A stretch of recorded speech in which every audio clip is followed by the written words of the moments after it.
गंवार सास। ममता ने अपने बेटे को पढ़ा लिखाकर बड़ा आदमी बनाया।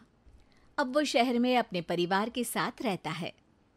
एक दिन ममता का बेटा रोहन अपनी पत्नी आलिया से कहता है, अरे आलिया, सुनो, माँ अब से गांव में नहीं रहेगी।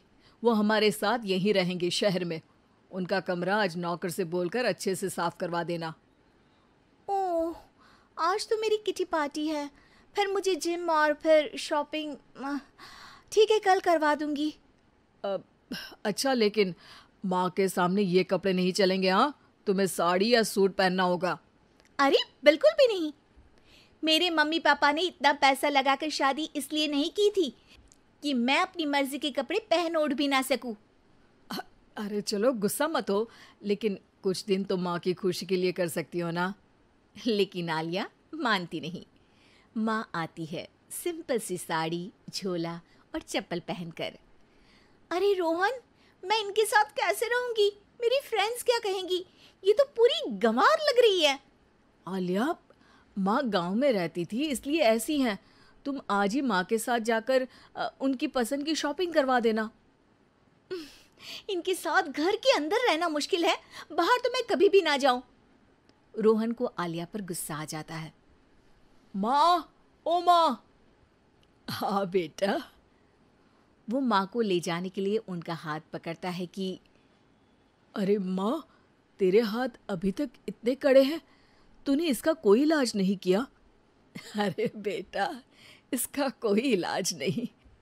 वैसे भी मुझे कोई शर्म नहीं कि मेरे हाथ मुलायम नहीं है, क्योंकि इन्हीं हाथों से मेहनत कर मैंने तुझे बनाया है बेटा।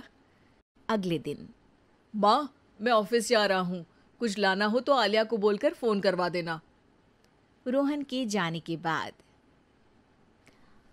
आप ना आज कमरे में ही रहिएगा, घर में पार्टी है, मेरी सहेलियां आ रही हैं, मैं उन लोगों के सामने आपको नहीं ला सकती हूँ। ठीक है बहू, लेकिन तुम कहो तो मैं कुछ खाने को बना दूँ तुम लोगों की पार्टी के लिए। वो लोग सिर्फ कॉन्टिनेंटल या थाई फूड ही खाते हैं। कोई बात नहीं, कभी इंडियन खिलाने वाला कोई मिला नहीं होगा ना। मैं बनाकर कमरे में चली जाऊंगी। जैसे आपकी मर्जी। आलिया के घर उसकी दोस्त आती हैं, पार्टी होती है।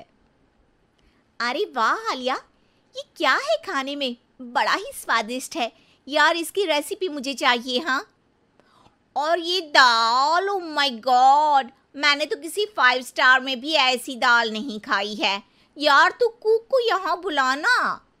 अब आलिया घबरा जाती है। हाँ हाँ हाँ, क्यों नहीं। माँ जी ज़रा बाहर आइए।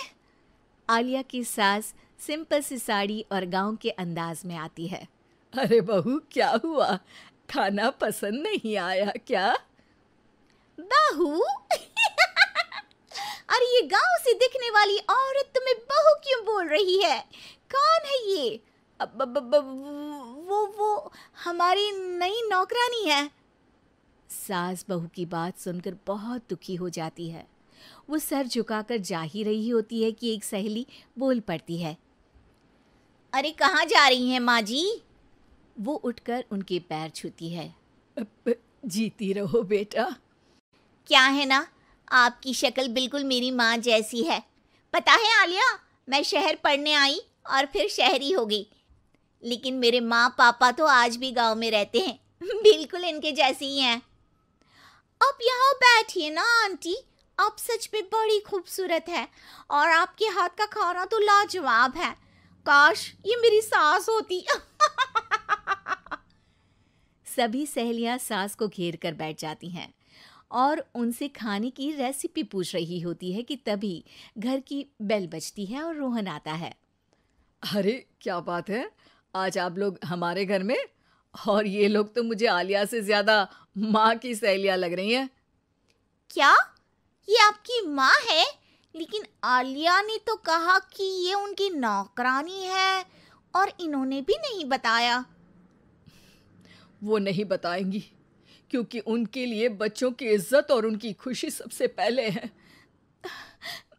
मुझे माफ कर दो, मुझे इन्हें तुम लोगों से मिलवाने में शर्म आ रही थी कि तुम लोग क्या कहती? अरे अब तो हमें शर्म आ रही है कि तुम हम लोगों की सहेली हो। हाँ, जो माँ जैसी सास को नौकरानी बोले वो हमारी सहेली नहीं हो सकती। ये बोलकर सभी वहां से जाने लगती है कि सास बोलती है, आलिया की तरफ से मैं तुम लोगों से माफ़ी मांगती हूँ। उसने जो कहा उसके लिए मैं उसे माफ़ करती हूँ। अब तुम लोग भी उसे माफ़ कर दो, क्योंकि अगर तुम लोगों ने उससे दोस्ती तोड़ी तो फिर मेरे हाथ का खाना कैसे खाओगी? नहीं नहीं आंटी, जरूर आएंगे, लेकिन अब आलिया की नहीं बल्कि आपकी सहेली बनकर।